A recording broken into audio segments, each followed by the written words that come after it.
Welcome to Moments with Marianne. I am so delighted we're spending this time here today. We have a very special guest coming right up who's none other than the actor Dominic Pace. And he's here today to share with us his new movie, which is actually coming out next week on the SyFy Channel, Megalodon. So I know many of you are going, gosh, we just had Shark Week. I'm so sad it's over. Well, now you can get your shark fill with this great new movie. Now, we all have seen Dominic in movies and TV series over the years. He's probably one of the hardest working men in Hollywood. He's been on the SWAT TV series. He was one of the main actors in Superstore, that was a TV series as well. And he's done movie after movie after movie. To give you a little background on Dominic, he left college in New York City to pursue his love in acting. And he has been acting ever since. And he's worked with some of the top actors in the country. He's been awarded Best Actor at the 2004 Palm Beach International Film Festival for his performance in an indie feature titled Little Kings. Dominic's acting has also been highlighted in NYPD Blue, NCIS, Desperate Housewives, Scandal, and People Magazine Investigates. And that's just not even the tip of the iceberg of all the acting he's done. He's quite a remarkable actor. So let's welcome to the show, Dominic Pace. Great. Thank you so much for having me. A pleasure to be here, Marianne. What a joy it is to have you here. We were just talking a little bit ago. You're probably one of the busiest actors in Hollywood. I mean, if you're in all these great movies, and now you're coming up with a new movie. Thank you, Marianne. I started when I was 16 years old, and one of the promises I always made to myself and of course my family as well was to always give 110%. It's a very difficult business, and one of the things that has always made me self-conscious was in terms of ever being just a waiter or just being working for a moving company. I worked really hard. I left college for this, and of course, there's always that major dream of where you have the major A-listers, but at the same time, the great thing now with new media and so many outlets in terms of entertainment is that if you hustle, a lot of great things can come out of it. So that's where you see all those credits. It really is just some hard work and dedication for all these years, and finally, now we're starting to get to a point where they're starting to come to me, which has been great. Well, it's so exciting because your new movie, Megalodon, is actually coming out on the SyFy Channel, within like a week or so. Correction. They're going to push it off till August, Sharknado 6, which apparently is supposed to be the final Sharknado there. This is going to be kind of the opening act. So I think what they're going to be doing is they're going to be having this on August 6th. I'm sorry, not August 6th, but the middle of August there in terms of having this as an opening act for Sharknado.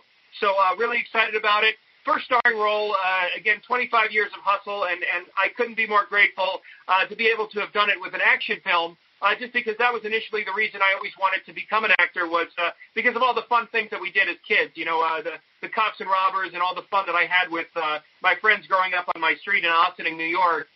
It kind of brought back memories from that, and I was able to play that out to a tremendous extent throughout the course of this film. So I'm really excited and hope that a lot of people will tune in.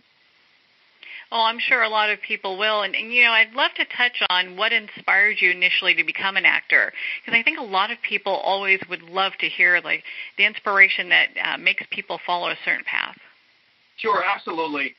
For me, I mean, it really was that adrenaline rush. When I played high school baseball, and up until that time, it was a high school musical. I did Grease. I played Danny Zuko, and it was such an amazing high that I received from that, and the praise, not only from the school, but also from my family, but also the gratification, the instant gratification that I was getting from athletics, but not to the extent to where I felt it on the stage. And it was such an electric feeling, and especially this society, regardless of whatever your political or your social beliefs are, I mean, it's becoming so politically correct that more and more I find myself driven and drawn to the craft because you're able to truly be yourself without any apologies. And there's something very, very refreshing about that, especially in this day and age of the corporate world. I would hope that even in corporations, where obviously you need to be on your utmost and best behavior, they have some workshops or seminars every now and then in order to just kind of let it out. Because I think as human beings, no matter who we are or what walk of life we come from, you definitely need, you have that animal instinct inside, and I think it's so refreshing, no matter what you do, to be able to kind of come out of that and kind of, to a certain extent, it's very therapeutic for no matter who you are. Oh, I would agree with you 100%. I mean, I'm sure as an actor, it's a certain way for you. As someone that goes to the movies, I mean, a lot of times people are just looking for ways that they can kind of escape what's going on daily, like as you were saying. And what a great way to do this with the start of Shark Week in your movie. Yes, absolutely. I mean, the great thing is my kids, I have two sons, Dante and Bennett. They're 13 and 9. And for the most part, Dad, what we usually do is we end up playing a lot of doing a lot of crime dramas. So it's not always within their genre. So the great thing about this is it's something that the kids are finally hyped up on because it's something that fits their demographic, kind of the tween demographic of, big sharks, but it's not too horrific to where even kids that are 9 and 8 years old can watch it and not get too scared. Do they ever join you on set? Absolutely. For me, I take great pride.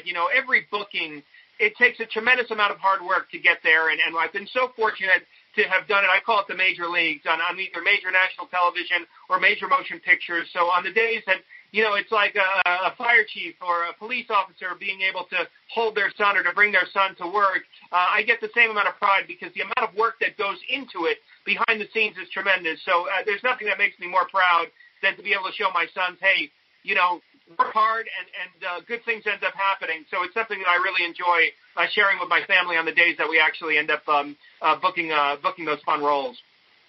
Oh, I'm sure they're just loving that. My goodness, who wouldn't want to be on a movie set watching their dad, play out a part and just see that all come together in the finished product?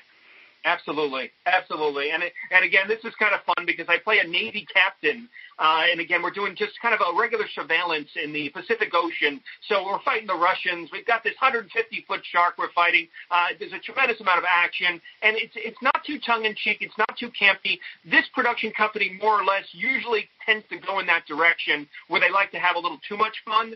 But the one thing I love about this director, James Thomas, and also this script, is that they still kept it grounded, even though it's science fiction and it kind of leaves the suspension of disbelief in terms of, obviously, we're dealing with a prehistoric shark here.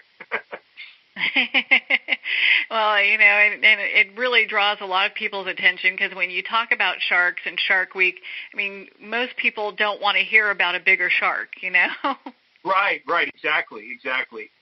Yeah, I'm sure. Yeah, you're gonna have people just drawn to this movie just because of that.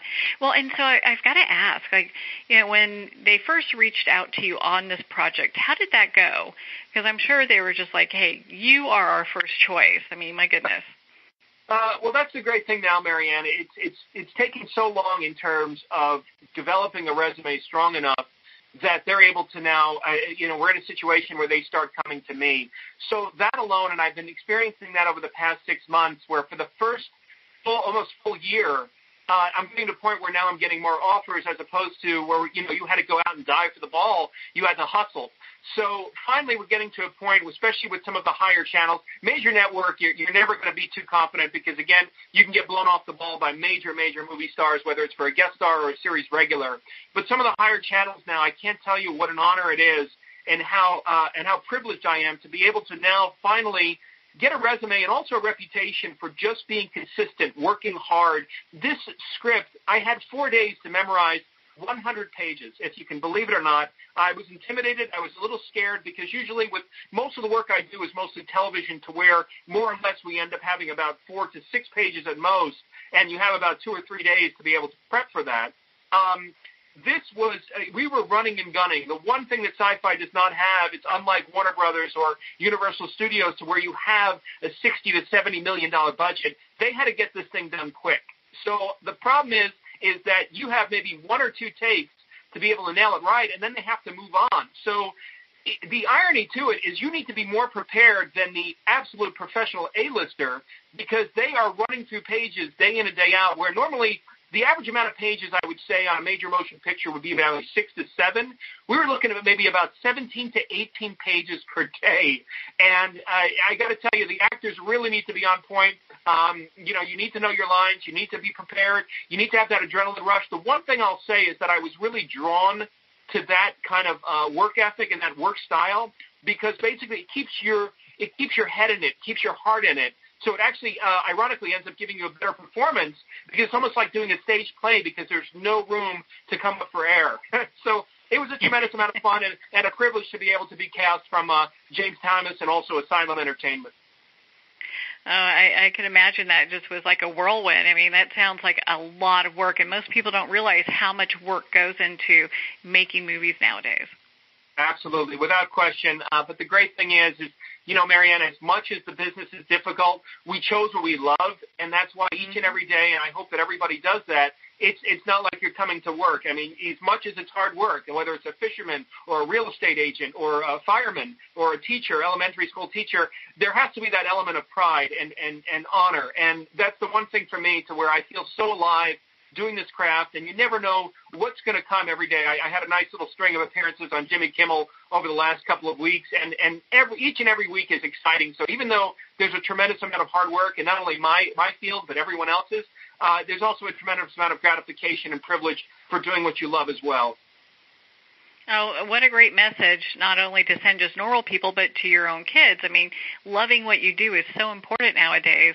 And, yeah, it doesn't feel like work, right? No, not at all. Not at all. I mean, it really, like I said, it's to a point, when you start off when you're 16 to 18 years old and you get into that audition room and there's a tremendous amount of people, you can tend to get nervous. But now it's to a point to where you just gravitate towards it because it is such an amazing challenge and adrenaline rush. And, people always, you kind of downplay or you talk down in terms of aging. I can't tell you how gratifying it is. And again, this is not only as an actor, but I think in whatever field or just your attitude on life to where, you start living without a care. And I can't tell you how refreshing that is, not only within your work, but also life in terms of just kind of doing what it was that you wanted to do to begin with. Mm-hmm. Without a doubt. So I'm excited because you're also playing opposite Michael Madsen. And gosh, that's got to be pretty inspiring to be working with him. It was a dream come true. He is certainly a legend. The great backstory to that is 1994. I was in college for 1 year at Marist College in Poughkeepsie, and each weekend they used to play movies. And the first experience I had with that movie night was Reservoir Dogs. That was the first time I saw Madsen, even though, he was in The Natural and Free Willy and such. But the first time I really tuned into this legendary male character actor. And the one thing for me that not only on screen but off screen was him sort of being a mentor to me. And I can't tell you how privileged that was for me to, kind of walk in my footsteps, but at the same time to be in the presence of one of Hollywood's legendary character actors. I mean, let's face it, Quentin Tarantino, he is amassing probably one of the most amazing casts you could ever imagine with this Sharon Tate movie, and I hope they do it in good taste. But he's a member of the Tarantino clan, and so to be able to spend a couple of days with him on set and to be able to work alongside him was just sort of a dream come true, especially as a male character actor where, I would love nothing more than to walk in his footsteps and have his level of credits when I'm his age. Oh, it must have been such an experience, my goodness. And then you mentioned, because you're also working with director James Thomas, and I've heard he's quite the dynamo. Yes, without question. I mean, the one thing great with James is the run and gun. For me, it's just we work in a way to where the greatest acting lesson, if anybody's listening, I can give to the kids and to the youth, is to get out of your head. And the one thing about James Thomas, the way that we work, because we're on that level of budget, is you have no other choice but to go hard and to go fast. And it is absolutely amazing to work with him because basically when you're going at that pace, there's things that come out of you that you don't rehearse for and that you don't prepare for, but those are the most beautiful moments on screen, and I'm sure that a dancer or a painter could say the same in terms of their work, or a musician, to where you are so in the moment because of the way that he works and the fast and the intensity and the professionalism that he brings day in and day out. I can't say enough about him, and my only regret is that we're both in our early 40s, late 30s. I just wish I met him in my 20s because he's become a dear friend over the last few months as well. Well, I don't doubt that the two of you will be working on many more projects coming up in the future. I mean, you're such a profound actor. You do such an amazing job, and James is just a fabulous director. So I'm looking forward to seeing what comes from the both of you in the future. And it's so hard to think about other projects, but, I mean, with you've already got like 4 or 5 other projects that you're working on. Absolutely, Marianne. Again, I attribute it to, and again, if anybody is listening that's younger and just kind of getting started in the business, the one thing I can't say enough about that people don't really put focus on are the odd jobs. The odd jobs are very humbling. It is a day and age right now, if you read the news over the last couple of months or even the last few years, of so much ridiculous entitlement, Marianne. As I'm sure with your parents and myself, we were raised with such respect.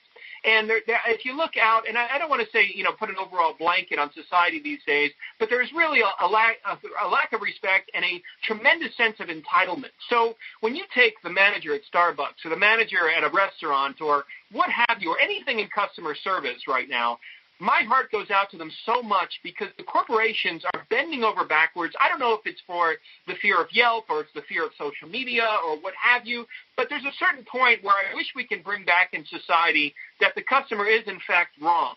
But with that being said, when you have these jobs, I cannot tell you, and the dignity and the level of respect that you have for yourself, you need to swallow your pride. And the problem with that, and this is righteous and justified with any human being. It's not just Dominic Pace.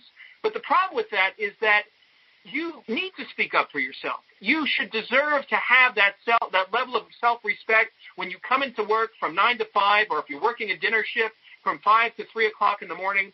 So the great news about all of this and about life, and again, this attributes to any path of career, is that no matter what you do, it starts building a fire within you. So when you see these projects now, it is basically coming from a lot of the anger and the frustration from having to be so humbled in the service industry to where you had to put up with a tremendous amount of drama. And again, the general public is no exception. They have to put up with a tremendous amount at any given job. But the great thing about it is there's something you can do about it when you're in that position, whether it's assistant manager or whether you're a secretary and your boss is, and you'd hate to use the word harassment, but whether you're in a situation that you're not happy with, you either sink or you swim. And the one great thing, again, is when you build up that fire, you say to yourself, no, I'm not going to accept this as my career path, and you start doing things. And that's where all the explosion has come from now, where I can't be busy enough because I'm so proud to have worked with so many of these directors and these future directors, but it's all a combination from the restaurant industry, from basically having quite a dramatic experience in terms of wanting nothing more than to get out of there and to pursue my dream. Well, you definitely are teaching a lot of people how to swim with the sharks, with not just your life and how you go about it, but your work ethic as well. And I really applaud you because, a lot of times people they just think that people in Hollywood show up and they drop a few lines and they leave and it's kind of a done thing. But I mean, this is hard work. But again, you kind of circle back around to it's a labor of love, Without question. And again, I mean, it's such a cliche of follow your dreams. But when you're put in a certain situation in life that you don't want to be in, whether it's career, whether it's a relationship or what have you, organically you will start gravitating, most of us, towards the right direction and be able to do what you love, which is the ultimate happiness in life. Well, yeah, it doesn't matter when we get there. I mean, I have to agree with you. I have a friend that was a dancer on Grease, the movie. And he showed up every day. I know, a little old school. But he showed up every day, did not get paid. They were like, oh, we can't pay you. But he just showed up for the privilege to be on set and to dance. And he was one of the dancers in the background. And they ended up later, I guess the producer came up to him later on after it was all done and said, I love to honor people who are loyal.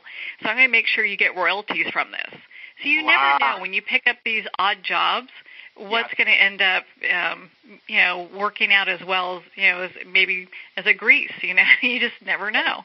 Without question, yeah. You remind me of a story from The Godfather where there was a gentleman playing the piano, and he just had one day of principal work, and lo and behold, I mean, more residuals than you could ever imagine from that movie over the years, from foreign and domestic and everything else. But no, absolutely, and I tell young actors, take everything. A lot of times people get picky. They're like, I want to hold out for Marvel, or I want to be with CAA, the major agencies in Hollywood.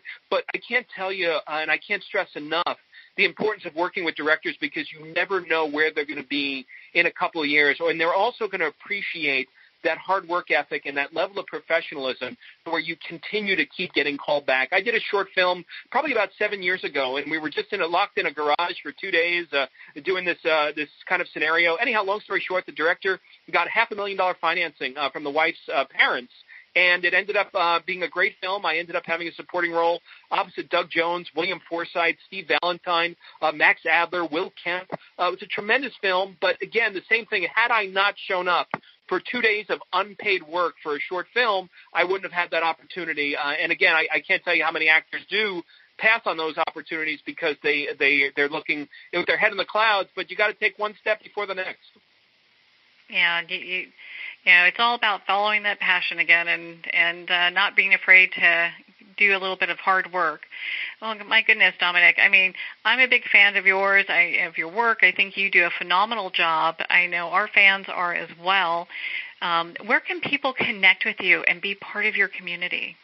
Sure, absolutely. I have a Facebook page, just the page alone, then also LinkedIn as well as Instagram. And that would be the great place. I am also going to be appearing at the San Diego Comic-Con, one of the biggest in the country, in the world, and I sign for free. I don't charge, so please, nothing would please me more for people to come by and get a signature and take a picture, and I'd love to see them if they're in the San Diego area. Oh, how exciting. Well, there you hear it. First opportunity to meet with Dominic and be part of his community. Well, Dominic, thank you so much for taking the time to be on the show with us here today. Please, and my privilege, Marianne, and hope to speak with you many more times in the future there. Well, thank you, Dominic. That would be so much fun. I can't wait to hear about your next project and all the work you're doing in Hollywood. So I highly suggest everyone join me in connecting with Dominic on social media, be a part of his community. I love getting those inside scoops on his upcoming projects. I'm sure you're going to enjoy it as well. And then you can learn more about all the great work that's coming out of Hollywood. Just a reminder, Megalodon the movie will be airing on the SyFy Channel on Monday, August 13th at 8 p.m. Make sure to check out when it's going to air in your community and have a Megalodon party. Tweet, post on Instagram or on Facebook, and tag Dominic and let him know that you're watching Megalodon and join in on the fun. Well, we're at the end of our time today. I would like to thank everyone for tuning in. You've been listening to Moments with Marianne. And remember, make every moment count.